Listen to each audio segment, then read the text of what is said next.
कर्नाटक में बीजेपी को मिली करारी हार के बाद रविवार को महाविकास अघाड़ी नेताओं की बैठक हुई। ये बैठक एनसीपी प्रमुख शरद पवार के घर पर हुई।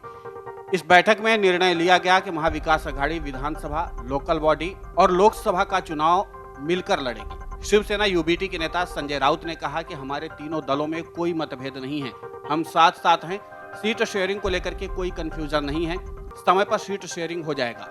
संजय राउत ने कहा कि महाराष्ट्र की मौजूदा सरकार असंवैधानिक है। इसके साथ ही भ्रष्टाचार पर बात करते हुए राउत ने कहा कि कर्नाटक में तो 40% कमीशन था, यहाँ तो पूरा खोखा लेते हैं।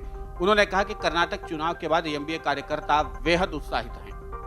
शेयरिंग के बारे में चर्चा आने वाली दिनों में जरूर होगी। आज पहले डिस्कशन हुआ है और हमारे तीनों पार्टी में कोई मतभेद नहीं है और बहुत ही शांतिपूर्ण तरीके से हो जाएगा। आपको चिंता करने की जरूरत नहीं। प्रेस कॉन्फ्रेंस कर राउत ने कहा कि सुप्रीम कोर्ट के फैसले को भी हम लोगों तक कैसे पहुंचाएं, इस पर चर्चा हुई। राज्य में करप्शन व एजेंसियों का दुरुपयोग सहित कई मुद्दों पर चर्चा हुई है। शिंदे फडणवीस सरकार को इन विषयों पर कैसे घेरे, इस बात पर बैठक में चर्चा हुई है।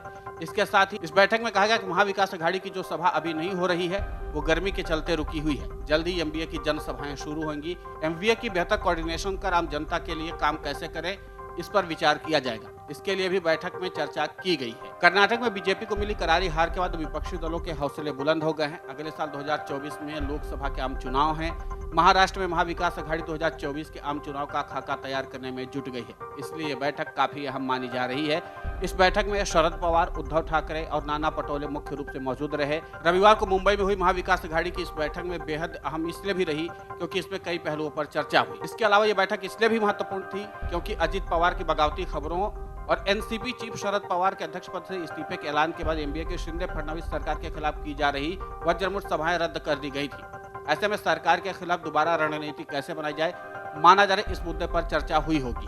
खास तौर पर कर्नाटक चुनाव के नतीजों के बाद एमबीए के घटक दल और भी ज्यादा उत्साहित हैं कि अगर मिल करके तीनों दल चुनाव में जाते हैं तो निकाय चुनाव के साथ साथ 2024 के विधानसभा चुनाव और लोकसभा चुनाव में बीजेपी को आसानी से हराया जा सकता है। बैठक में कांग्रेस पार्टी की ओर से प्रदेश अध्यक्ष नाना पटोले, कांग्रेस मुंबई अध्यक्ष भाई जगताप सिंह, बाला साहेब थोराट, अशोक चौहान, नसीम खान पहुंचे हुए थे। साथ ही राष्ट्रवादी कांग्रेस पार्टी की तरफ से सुप्रिया सुले, अजीत पवार, जितेंद्र भाण, राष्ट्रवादी कांग्रेस पार्टी के प्रदेश अध्यक्ष जयंत पाटिल भी मौजूद थे। जबकि शिवसेना की तरफ से उद्धव ठाकरे सहित संजय राउत इस बैठक में मौजूद रहे।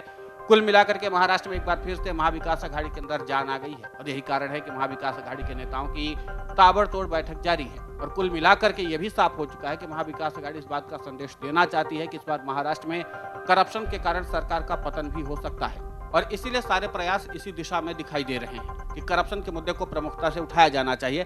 अब ऐसे में राज्य की शिंदे फडणवीस सरकार अपने आप बैकफुट पर आ गई है और यही कारण है कि शिंदे को कई तरह के डर सताने लगे हैं। वीडियो डेस्क, अमर उजाला.com।